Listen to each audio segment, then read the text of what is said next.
وَأَنزَلْنَا إِلَيْكَ الذِّكْرَ لِتُبَيِّنَ لِلنَّاسِ مَا نُزِّلَ إِلَيْهِمْ وَلَعَلَّهُمْ يَتَفَكَّرُونَ.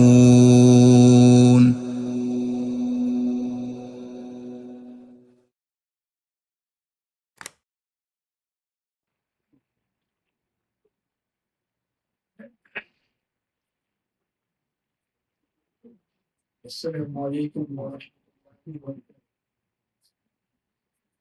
إن الحمد لله نحمده ونستعينه ونستغفره ونعوذ بالله من شرور أنفسنا ومن سيئات أعمالنا من يهده الله فلا مضل له ومن يضلله فلا هادي له وأشهد أن لا إله إلا الله وحده لا شريك له وأشهد أن محمدا عبده ورسوله أما بعد فإن خير الحديث كتاب الله وخير الهدي هدي محمد صلى الله عليه وسلم وشر الأمور محدثاتها وكل محدثة بدعة وكل بدعة ضلالة وكل ضلالة في النار. أعوذ بالله من الشيطان الرجيم. بسم الله الرحمن الرحيم. لله ملك السماوات والأرض يخلق ما يشاء يهب لمن يشاء إناثا ويهب لمن يشاء الذكور. محترم سامعین، اللہ کے فضل و کرم سے آج 25ویں تاخرات ہے اور 25ویں رات ہے اور آج 25ویں پارے کی تلاوت بھی کی گئی ہے۔ یہ دن کتنے ہی تیزی کے ساتھ ہم اور آپ سے گزر رہے ہیں،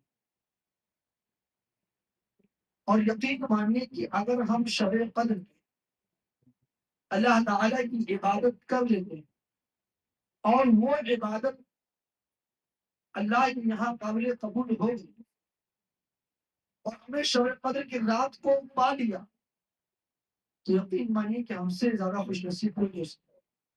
ہماری عمر 60 سال 70 سال اور اگر ہم نے اس کی عبادت کر پا لیا کتنا فائدہ ہوگا۔ تو آپ اندازہ لگا سکتے ہیں کہ یہ جو راتیں ہیں اس رات میں کیا فائدہ ہے۔ اللہ رب العالمین سے ہم جو مانگیں گے وہ بھی ملے گا اور اس کے ساتھ ساتھ ہم اپنے گناہوں کا توبہ کریں گے اس کا بھی فائدہ ہوگا، اور اس کے ساتھ ساتھ جب یہ رات ہمیں مل جائے گی اور ہماری دعائیں اور ہماری جو ہے شب قدر کے ثواب یہ ہے کہ آپ کو 84 سال کے برابر ثواب ملے گا۔ کیا فائدہ؟ بہت فائدہ ہے۔ اور زندگی میں ایک مرتبہ نہیں کئی مرتبہ ہمارے زندگی میں آئے ہوئے، اگر ہم ہر بار ہر سال ایسے ہی اپنے اس تاک رات کو عبادتوں کے ساتھ گزار دیں، دعاؤں کے ساتھ گزار دیں اور ہمیں مل گئی کتنا فائدہ ہے۔ لیکن کتنے ایسے لوگ ہیں جو کیا کرتے ہیں، پریشان ہو جاتے ہیں مسجد سے، بہت ٹائم سے بیٹھا ہوں۔ اللہ کے بندو، پورے سال کے اندر صرف 5 رات ایسی ہیں جو آپ کو یہاں گزارنا ہے، اور ضروری نہیں کہ آپ کہیں گزارے، کہیں بھی آپ جاگے، لیکن آپ کے ساتھ وہ جاگنا عبادت کے ساتھ ہو۔ یہ نہیں کہ آپ باہر جاگ رہے ہیں صرف آپ کا جاگنا ہی ہو، آپ باہر ہیں نہ آپ قرآن پڑھ رہے ہیں، نہ آپ سنت پڑھ رہے ہیں، نہ آپ دعا کر رہے ہیں، نہ اسی طریقے سے آپ جو ہے نفلی نمازیں پڑھ رہے ہیں، صرف اور صرف 4 لوگ بیٹھ کر مائک پر یہ ہوا ایسے ایسے وہ ہوا فرض کہتا ہے، تو پھر وہ جان رہے ہیں۔ وہ تو ہم تو کتنے بار جانتے ہیں، پوری رات ہم سفر کرتے ہیں، وہ بھی جاننا ہو کیا اس کا بھی سبب ملے گا؟ نہیں، اس رات کو اگر ہم جانتے ہیں، اور اس رات کو شرط نہیں ہے کہ آپ مسجد ہی کے اندر جاگیں، لیکن یاد رکھیے اگر آپ مسجد کے اندر جا رہے ہو یا اپنے گھر کے اندر جا رہے ہو، کہیں بھی جا رہے ہو، لیکن عبادت شرط ہے۔ اگر آپ عبادت کے ساتھ آپ جاگ رہے ہیں تو انشاءاللہ اس کا ثواب آپ کو پورا ملے گا۔ آج آپ کے سامنے 25ویں پارے کی تلاوت ہوئی ہے، اس میں صرف ایک آیت آپ کے سامنے میں پڑھی ہے، للہ ملک السماوات والارض یخلق ما یشاء یہب لمن یشاء اناثا ویہب لمن یشاء الذکور۔ زمین اور آسمان کا مالک اللہ یخلق ما یشاء یہب لمن یشاء، اللہ جس کو چاہے اولاد دے، جس کو چاہے اولاد دے اور جس کو چاہے اولاد نہ دے۔ آج کے درس میں اولاد کے تعلق سے کچھ بات آپ کے سامنے کروں گا۔ دیکھیں کہ اولاد بہت بڑی نعمت ہے، یہ اس دنیا کی وہ نعمت ہے کہ جس گھر میں اولاد نہیں ہے وہ گھر نہیں ہوتا۔ جس گھر کے اندر جس آنگن میں اولاد نہ کودے نہ کھیلے وہ گھر سونا سونا لگتا ہے، اونچا چمک لگتا ہے۔ چھوٹے بچوں کو دیکھیں کہ گھر میں ہوتے ہیں تو گھر کے رونق الگ ہوتا ہے، لیکن جس گھر میں بچے نہیں ہے، جس گھر میں اولاد نہیں ہے وہ گھر بالکل سونا لگتا ہے، خالی لگتا ہے۔ اور یاد رکھیے جس ماں کے گود میں کوئی اولاد نہیں ہے، جس باپ کے گود میں کوئی بچہ نہیں ہے، اس کی زندگی کی چمک، اس کی زندگی کا رونق ختم۔ اور یہ میں نہیں کہہ رہا ہوں، مال اور اولاد کے ذریعے سے اللہ دنیا کی زندگی خوبصورت بنا ہے۔ اللہ نے فرمایا المال والبنون زینت الحیات الدنیا، مال کے ذریعے سے اور اولاد کے ذریعے سے اللہ تبارک و تعالیٰ تمہاری زندگی کو خوبصورت بناتا ہے۔ مال کے ذریعے سے اللہ تبارک و تعالیٰ تمہاری دنیا کی زندگی کو خوبصورت بناتا ہے۔ مال کے ذریعے سے اللہ تبارک و تعالیٰ تمہاری زندگی کو خوبصورت بناتا ہے۔ اولاد کے ذریعے سے اللہ تبارک و تعالیٰ تمہاری زندگی کو سنوارتا ہے۔ اولاد کے ذریعے سے تمہاری زندگی سنتی ہے، سنورتی ہے، یہ اللہ کے نام۔ اور یہ اولاد بہت بڑی نعمت ہے۔ جب بڑے بڑے انبیاء کو اولاد نہیں ہوئی، بڑے بڑے انبیاء کو، تو انہوں نے اللہ رب العالمین سے رو کر گڑگڑا کر پانی لیا، اولاد مانگی ہے۔ اور وہ دو مثالیں آپ کے سامنے رکھوں جنہوں نے اپنے رب سے رو کر دعائیں مانگی ہیں اولاد کے لیے، ان میں سے ایک حضرت زکریا علیہ السلام۔ انہوں نے اللہ رب العالمین سے ایسی دعا کی کہ اللہ تبارک و تعالیٰ نے ان کی دعا کو اتنا پسند کیا، اتنا پسند کیا کہ قرآن کریم میں ان کی دعا کے انداز کو نقل کیا۔ حضرت زکریا علیہ السلام نے اولاد کے لیے اللہ تعالیٰ سے جس انداز میں دعا کی ہے اس انداز کو اللہ نے قرآن کریم میں ذکر کیا ہے۔ ذکر رحمت ربک عبدہ زکریا اذ نادى ربه نداء خفيا قال رب اني وهن العظم مني واستعان الراس شيبا۔ اللہ تبارک و تعالیٰ زکریا علیہ السلام کا ذکر کر رہا ہے۔ یہ وہی زکریا ہے جن کے پاس اولاد نہیں ہوئی تھی، بالکل بوڑھے ہو چکے ہیں، وہ اللہ تعالیٰ کو پکار رہے ہیں، اذ نادى ربه، اپنے رب کو پکار رہے ہیں۔ اللہ نے کہا خفیہ، چپکے سے پکارے۔ اور اللہ نے ذکر کیا کہ زکریا علیہ السلام یہ بالکل بوڑھے ہو چکے ہیں اور خود یہ شکایت اللہ سے اپنی مجبوری بیان کر رہے ہیں۔ اللہ انی وحد العظم منی واستعان الراس شیبا، میری ہڈیاں بالکل کمزور ہو چکی ہیں، بال بالکل پک چکے ہیں، اللہ اس کے باوجود میں تجھ سے سوال کر رہا ہوں۔ اور یہی میرے ساتھ یہ معاملہ ہے نا، میرے بیوی کے ساتھ بھی معاملہ ہے۔ وَإِنِّي خِفْتُ الْمَوَالِيَ مِن وَرَائِي وَكَانَتِ امْرَأَتِي عَاقِرًا، اور اے اللہ میری بیوی جو ہے بچہ پیدا کرنے کی صلاحیت بالکل ختم کر چکی ہے، وہ باز ہو چکی ہے، بچہ نہیں پیدا کر سکتی ہے، لیکن اللہ میں پھر بھی تجھ سے سوال کرتا ہوں، مجھے تیری ذات پر بالکل یقین ہے، کامل یقین ہے کہ اللہ تو ضرور دے گا۔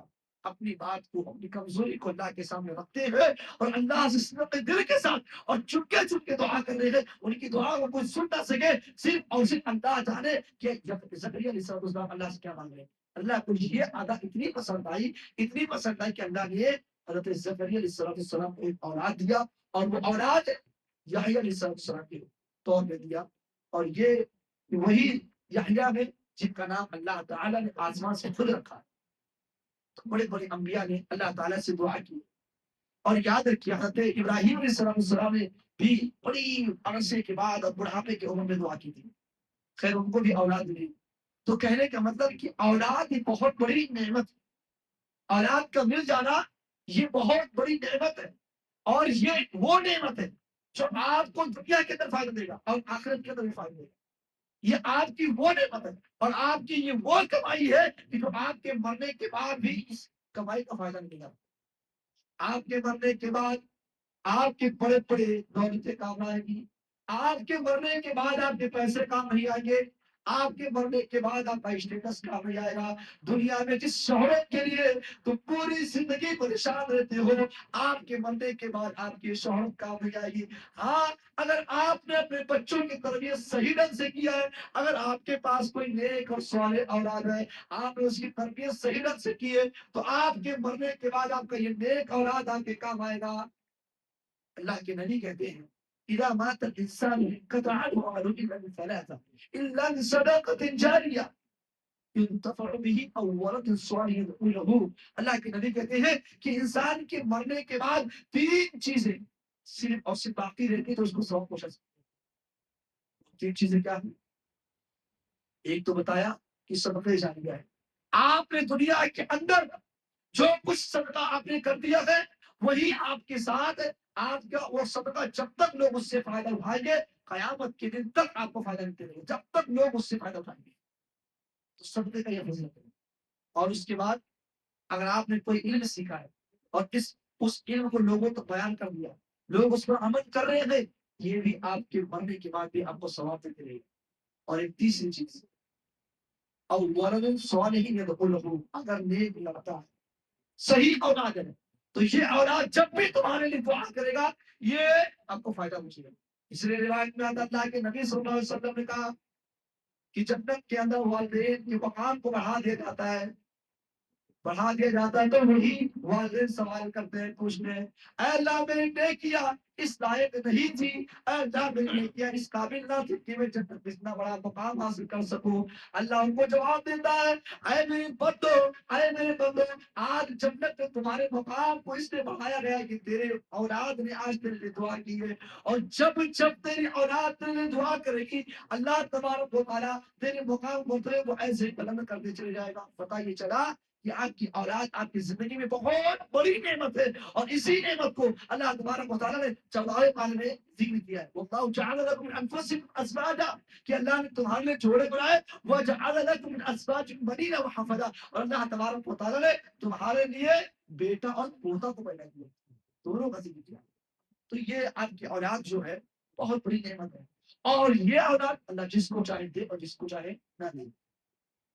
اچھا، اولاد اگر نعمت ہے تو اولاد آزمائش بھی ہے. ایسا نہیں ہے کہ اولاد صرف نعمت ہی نعمت ہے، اب جس کو اولاد مل گیا تو وہ بڑا خوش ہے. نہیں، اولاد اگر آپ کو ملی ہے تو یہ اولاد آپ کے آزمائش کے ساتھ ساتھ نعمت کے ساتھ ساتھ آزمائش بھی ہے. وہ میں نہیں کہتا ہوں. اسی اولاد کے لیے جس کو اللہ نے نعمت کہا ہے تو یہی اولاد آزمائش بھی ہے. کیوں؟ اس لیے کہ اسی اولاد کے لیے ہم چوری نہیں کرتے، اسی اولاد کے لیے ہم سود کھاتے ہیں، اسی اولاد کے فیوچر کو اور صحیح بنانے کے لیے اسی اولاد کی زندگی کو بالکل ایک الگ زندگی دینے کے لیے کہ میرا بیٹا میری بات بالکل صرف کرسی پہ بیٹھ کر کاروبار کرے اور اس کو کوئی دقت نہ ہو، پریشانی نہ ہو. اس اولاد کے لیے جو ہم بینکوں سے لون اور سود کھاتے ہیں یہ کس کے لیے کر رہے ہیں؟ اپنے بچوں کے لیے، اپنی اولاد کے لیے. یہ اولاد کیا ہے؟ یہ آپ کی آزمائش ہے. انما اموالکم واولادکم فتنہ، اللہ نے فرمایا یہ مال اور یہ اولاد تمہارے لیے آزمائش ہے. یا ایھا الذین آمنوا لا تلھکم اموالکم ولا اولادکم عن ذکر اللہ، اے لوگوں جو ایمان لائے ہو، اے لوگوں جو ایمان لائے ہو، کہیں تم کو تمہارے مال، تمہاری اولاد، تمہاری بیویاں تم کو اللہ کے ذکر سے غافل نہ کر دے، غافل نہ کر دے. اگر کوئی ایسا شخص ہے جس کا مال اس کو اللہ کے ذکر سے غافل کر رہا ہے، اس کو نماز پڑھنے نہیں دے رہا ہے، اگر کوئی ایسا باپ جس کا بیٹا اور اس کے بچے، اس کے اولاد اس کو اللہ کے ذکر سے غافل کیے ہوئے، تو سمجھ جائیے کہ ایسے مال اور ایسے اولاد آپ کے کوئی فائدہ نہیں ہے. لہذا اللہ اولاد دیا تو یہ بہت بڑی نعمت ہے. اللہ اولاد دے کر نعمت بھی دیا ہے اور آپ کی آزمائش بھی ہوا ہے. اور یاد رکھیے یہی پر وہ بات بھی ذکر کر دیں کہ اولاد بہت بڑی نعمت ہے، اور اس نعمت میں اگر ہم اور آپ اگر خائن ہے، اگر خیانت کرنے والے ہوں گے، قیامت کی اللہ تبارک و تعالیٰ کو حساب و کتاب دینا پڑے گا. آپ دیکھیں کہ اولاد بہت بڑی نعمت ہے. قیامت کے دن باپ سے الگ سوال ہوگا، ماں سے الگ سوال ہوگا، باپ سے الگ پوچھا جائے گا کہ اے باپ تو بتا تیرا بیٹا تیرے آنکھوں کے سامنے غلط راستے پہ جا رہا تھا، وہ نشہ کر رہا تھا، وہ تیرے سامنے سگریٹ پی رہا تھا، وہ تیرے سامنے نشہ کر رہا تھا اور تیری ضرورت نہیں ہوئی، تیرے ہی سامنے تو فجر کی نماز کے لیے آیا تھا، تو عشاء کی نماز کے لیے آیا تھا، تو ظہر کی نماز کے لیے آتا تھا، لیکن وہی بیٹا تیرے آنکھوں کے سامنے موبائل میں بزی رہتا تھا، لیکن تم نے اپنے بیٹوں کو نماز کے لیے لایا نہیں. قیامت کی کیا جواب دو گے؟ خود نماز پڑھتے ہو آپ، انہی بیٹے کے سامنے سے نماز کے لیے گھر سے اٹھ کر آتے ہو جو بیٹا آپ کے آنکھوں کے سامنے موبائل چلا رہتا ہے، اور آپ کو معلوم ہے کہ نماز پڑھنے نہیں آئے گا، آپ جو ہے اپنے آنکھ کو دبا کر پیر کو دباتے ہوئے مسجد میں چلے جاتے ہو، وہ کون سا کلیجہ لے کر آتے ہو اور کس چہرے سے مسجد میں آتے ہو کہ آپ کا وہ بیٹا جس کی تربیت آپ کو کرنی ہے، وہ چھوٹا سا بچہ جو ابھی آپ 10 سال 12 سال 15 سال کا ہے، وہ آپ کی آنکھوں کے سامنے بیٹھا ہو اور موبائل اور دنیا کی جو ہے رنگینیوں میں مست ہو اور آپ اس کو مسجد میں لانا سکو، یہ کتنی بڑی نصیب ہے، یہ آپ کے تربیت میں شامل ہے۔ اللہ کے نبی کا حکم بھی ہے، آپ کا بچہ جب 7 سال کا ہو جائے تو نماز کا حکم دو، آپ کا وہی بچہ 10 سال کا ہو جائے نماز نہ پڑھے تو اس کو مارو اور بستر سے الگ کر دو۔ لیکن ہم کیا کرتے ہیں؟ کوئی فکر نہیں، ہم آئے گائے اپنا تو پڑھ لیتے لیکن بچوں کے بارے میں کوئی فکر نہیں۔ یاد رکھیے قیامت کے سوال ہوگا، کلکم راع وکلکم مسئول عن رعیتہ، اللہ کے نبی کہتے ہیں ہر شخص جو ذمہ دار ہے اس سے اس کی ذمہ داری کے بارے میں سوال ضرور کیا جائے گا، ضرور پوچھا جائے گا۔ لیکن اسی حدیث کے اندر اللہ کے نبی نے باپ کو الگ ذکر کیا، کہا والرجل والرجل راع فی اہلہ، کہ باپ سے الگ سوال کیوں؟ وہ زیادہ ذمہ دار ہے اور اس کے ذمہ داری کے بارے میں اس سے سوال کیا جائے۔ اسی حدیث کے اندر اللہ کے نبی کہتے ہیں والمرأة فی رعیتہ، عورت گھر کی ذمہ دار ہے، فی زوجہا، شوہر کی گھر کی ذمہ دار ہے، اس سے اس کی ذمہ داری کے بارے میں ضرور سوال کیا جائے گا۔ تو اس حدیث کو اللہ کے نبی نے بیان کیا اور اس میں باپ کو یعنی شوہر کو اور بیوی کو الگ طور سے کہا کہ یہ تمہاری یہ ذمہ داری، تمہاری یہ ذمہ داری ہے اور تم سے ذمہ داری کے بارے میں سوال کیا جائے گا۔ بتائیے اللہ کو کیا جواب دیں گے؟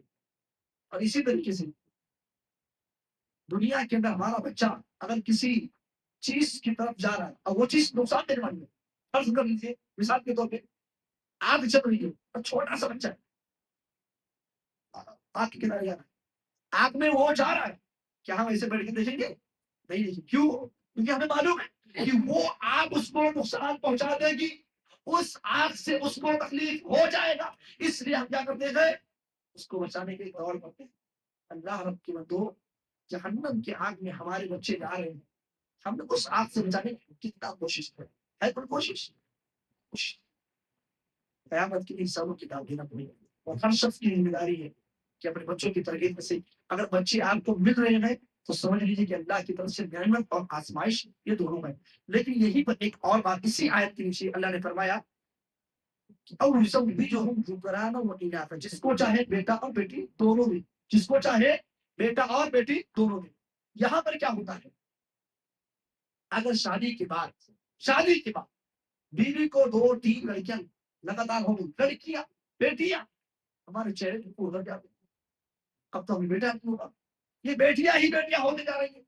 ساس الگ سے دھمکیاں دے رہی ہیں، اپنے ساس جو بہو ہوتی ہے بہو کو دھمکیاں دیتی ہے، بیٹے کے سامنے وہی ساس بہو سے کرے گی اس بار چوتھی مرتبہ تیرا ہے، اگر اس بار تو بیٹا جنم نہیں دی، اگر تو بیٹا پیدا نہیں کی تو کیا کروں گی؟ بیٹے کو کہوں گی بیٹا اس کو طلاق دے، دوسری میں نہیں کیا۔ ایسے ہے ساس، ایسے بھی ہے۔ میری بندو، اللہ کے بندو، میری بہنوں، آپ کے بہوؤں اور آپ کی بیویوں کے بس میں نہیں ہو کہ بیٹا ہی نہیں، ہو سکتا ہے کہ وہ آپ سے زیادہ فکر مند ہو بیٹے کے لیے، آپ اس کو یہ دعوت دے دیے۔ اور بیٹیاں کیا بھائی ہے؟ اللہ کے نبی کی 4 بیٹیاں تھیں، آپ کو بڑی محبت تھی بیٹیوں سے۔ اور یاد رکھیے اگر آپ کے پاس بیٹیاں ہیں اور آپ ان کے ساتھ حسن سلوک کریں، اللہ کے نبی نے فرمایا کہ من آل جاریۃ حتی تبلغ جاء یوم القیامہ، کہ قیامت کے دن وہ شخص اس حال میں اس سے ملاقات کرے گا جس کے پاس 2 بیٹیاں تھیں اور اپنے 2 بیٹیوں کے ساتھ حسن سلوک کیا، تو اللہ کے نبی کہتے ہیں انا وہ فی الجنہ، دکھائے گا ہم جنت میں ایسے ہوں گے جیسے 2 یا مسلم ہوئے۔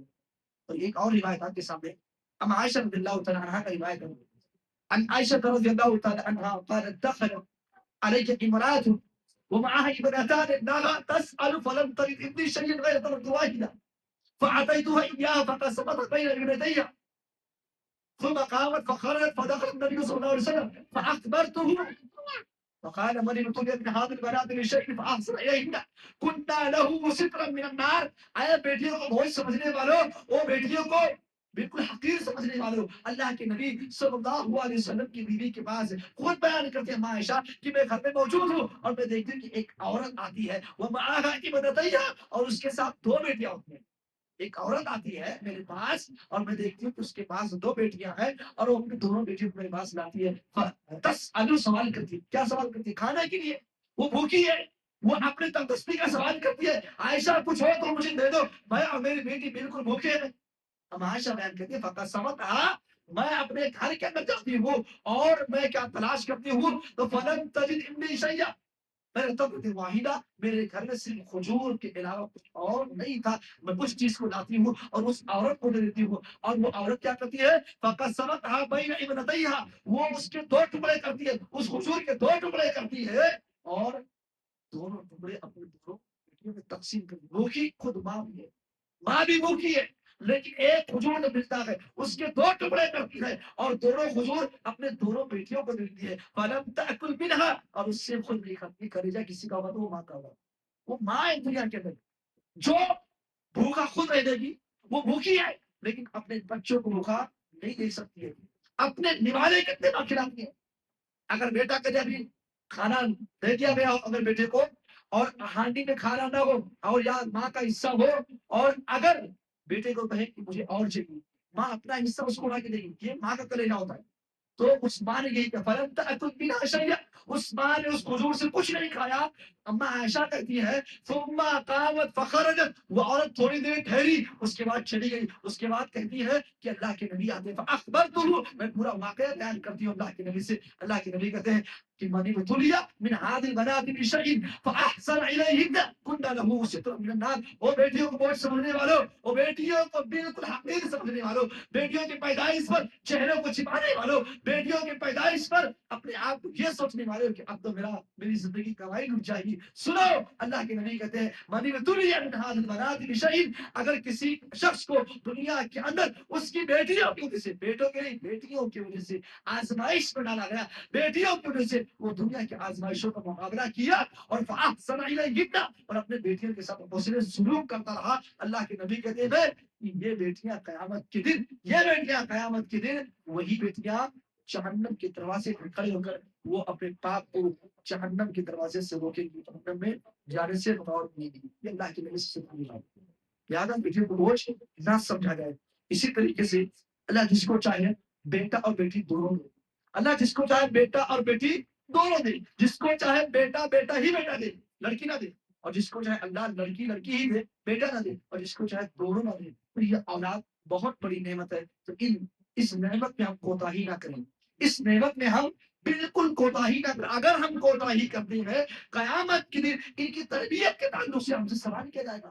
آج ہمارے چھوٹے چھوٹے بچے چھوٹے چھوٹے بچے ہم سمجھتے ہیں کہ کیا ان کو جن کی تعلیم دی، یہ 8 سال کے ہو جائیں گے تو ہم دیں گے.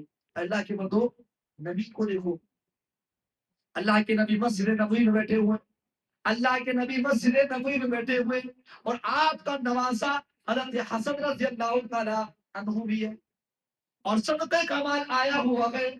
اللہ کے نبی صلی اللہ علیہ وسلم کا یہ نواسا، یہ بیٹا اللہ کے نبی صلی اللہ علیہ وسلم کا نواسا، اللہ کے نبی کا یہ بیٹا اس کھجور کی طرف بڑھتا ہے جو صدقے کا کھجور ہوتا ہے اور اس کا ایک کھجور لے کر اپنے منہ کے اندر ڈال لیتا ہے. اللہ کے نبی، ان کی عمر ابھی 3 سے 4 سال ہے. حضرت حسن کی بات ہو رہی ہے، ابھی 3 سے 4 سال کے بچے کو اللہ کے نبی دیکھتے ہیں کہ وہ صدقے کے مال کو چھو رہا ہے اور صدقے کے مال کو میں نے زبان کے اندر ڈالا ہے. اللہ کے نبی فوراً حسن کے پاس پہنچتے ہیں، کہتے ہیں اے حسن، اس کو جو ابھی تم اپنے منہ میں ڈالے ہوئے ہو، جس کھجور کو جس پھل کو تم کھائے ہو، اس کو ابھی ابھی ترنت نکال کر باہر کر دو کیونکہ یہ صدقے کا مال ہے. اور اے حسن، آل محمد کے لیے، آل بیت کے لیے صدقے کا مال کھانا ہی درست نہیں ہے. چھوٹے سے 4 سال کے بچے کو کیا سمجھا رہے ہیں؟ حلال اور حرام کا طریقہ سمجھا رہے ہیں. اور ہم کیا کرتے ہیں؟ چلنے دو جیسا چل رہا ہے. 10 سال کا ہوگا تو خود بخود ہوشیار ہو جائے گا، خود بخود اس کو عقل آ جائے گی. میرے بھائی، جب شروع سے آپ کی تربیت میں گڑبڑی رہے گی تو وہ خود بخود نہیں، وہ آپ سے بھی آگے نکل جائے گا، آپ کو گھمائے گا، آپ کو پھرائے گا. تو کم سے کم یہ جو اولاد، آپ کو بہت سارے لوگوں کو تو اولاد نہیں ملتی ہے، وہ پریشان رہتے ہیں. آپ ان سے پوچھیں اولاد کی اہمیت. جس کے پاس اولاد نہیں ہے لیکن آپ کے پاس اولاد ہے، اس کی اہمیت کو سمجھیے اور اس کو آزمائش سے بچانے کی کوشش کیجیے. اس اولاد کو آزمائش مت بنائیے بلکہ اس اولاد کو اپنے لیے نعمت بنائیے تاکہ آپ کہہ سکو کیا میری اولاد ہے. 4 اولاد لیکن ہاں باعث فخر کہ ہاں یہ میری نعمت کے طور پر ہے. بچے ہیں میرے پاس لیکن ہاں صحیح راستے پہ. یہ اللہ رب العالمین اس آیت کے بتا. لہذا ہمیں اپنے بچوں کے معاملے میں چاہے وہ دینی معاملات ہوں دنیاوی معاملات ہوں سارے طریقوں سے چھوٹے سے بالکل بچپن سے بالکل چلنے کے قابل ابھی ہوئے ہیں وہی سے ان کی تربیت بالکل سے ہو. یہ مت سوچو کہ چلیں گے پھر وہ ہوشیار ہوں گے 8 سال کے ہوں گے تب دیکھا جائے گا وہی سے بچے بگڑ جائیں گے. جن کے ماں باپ میں کمیاں آ گئی اپنے بچوں کی تربیت صحیح ڈھنگ سے نہیں کر پاتے ہیں تو یاد ہے کہ وہی بچہ آخر میں اپنے ماں باپ کو گھر سے نکالتا ہے اپنے ماں باپ کے ساتھ بدتمیزیاں کرتا ہے اپنے ماں باپ کو گالی دیتا ہے پھر شکایتیں کرتے ہیں. ایسا نہیں ہونا چاہیے. اللہ تبارک و تعالیٰ سے دعا ہے کہ اللہ تبارک و تعالیٰ ہم تمام لوگوں کو کتاب و سنت کے مطابق عمل کرنے کی توفیق دے. اللہ تعالیٰ ہم سب کو اپنی اولاد کی اہمیت کو سمجھنے کی توفیق دے. اللہ تعالیٰ والدین کو اولاد کی تربیت صحیح ڈھنگ سے کرنے کی توفیق دے. اللہ تعالیٰ جس کو تو نے اولاد دی ہے اللہ ان کو صحیح سمجھ عطا فرما کہ اولاد کو صحیح تربیت دے. اور اللہ جس کو اولاد تو نہیں دی ہے اللہ اپنے رحم خاصہ سے اور اپنے رحم و فضل اور کرم سے انہیں یہ نعمت سے نوازے اولاد کی شکل میں. اللہ تعالیٰ ہم سب کو صحیح باتوں پر عمل کرنے کی توفیق دے. آمین. واخر دعوانا الحمد للہ. السلام علیکم.